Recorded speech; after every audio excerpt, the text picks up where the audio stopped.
In this video I want to introduce you to Service Mesh. So what is Service Mesh? Well, Service Mesh is all about management of cloud-native networking.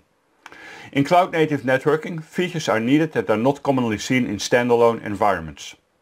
And these are monitoring, for instance. In cloud you have different applications that can be running anywhere, so you need to monitor them.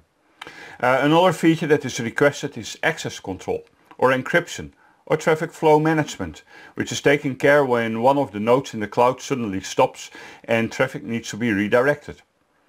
And this functionality should be offered at the source, and the source are the applications which are used in the cloud-native environment.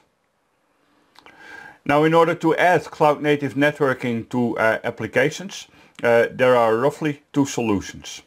You can modify the application to use libraries that implement required functionality. But that means that you need to recompile all of your applications. You can also connect each application to its proxy, which is adding this functionality. And using proxies is preferred, as that doesn't require the application to be modified.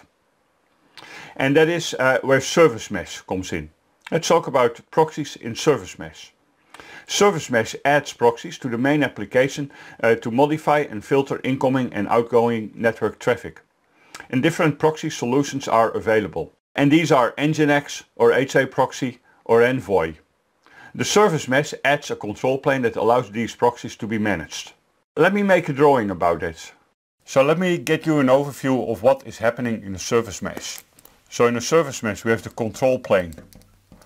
And the control plane is shaping the traffic in the Service Mesh.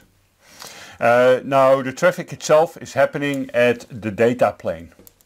So the data plane is where all of your applications are running. So if you have your application right here, application 1 and application 2, etc. These applications are generating traffic and Service Mesh is going to be involved in that traffic. Now, how is the Service Mesh going to reach out to these different applications? Well, in the Istio Service Mesh, the solution is to inject a proxy. And this proxy is injected as what we call a sidecar container inside your application. And the nice thing about this is that this does not require any reconfiguration of your application. You don't have to recompile your application, you just inject this proxy inside the pod that runs your application. And because of the proxy, well, the control plane can manage the data streams that are going on in Service Mesh. And that's how it works. Now there are different solutions for Service Mesh. Istio and Linkerd are the current common Service Mesh solutions. And the Service Mesh interface defines a specification of how a Service Mesh should be implemented. I think you get it. Cloud Native Computing Foundation doesn't define the Service Mesh. Cloud Native Computing Foundation only defines the interface, the SMI. And for the rest it's up to the vendor how this interface is respected in their solutions. The goal of the SMI is to provide standardization in Service Mesh, so that it will be easy to migrate from one Service Mesh to another Service Mesh.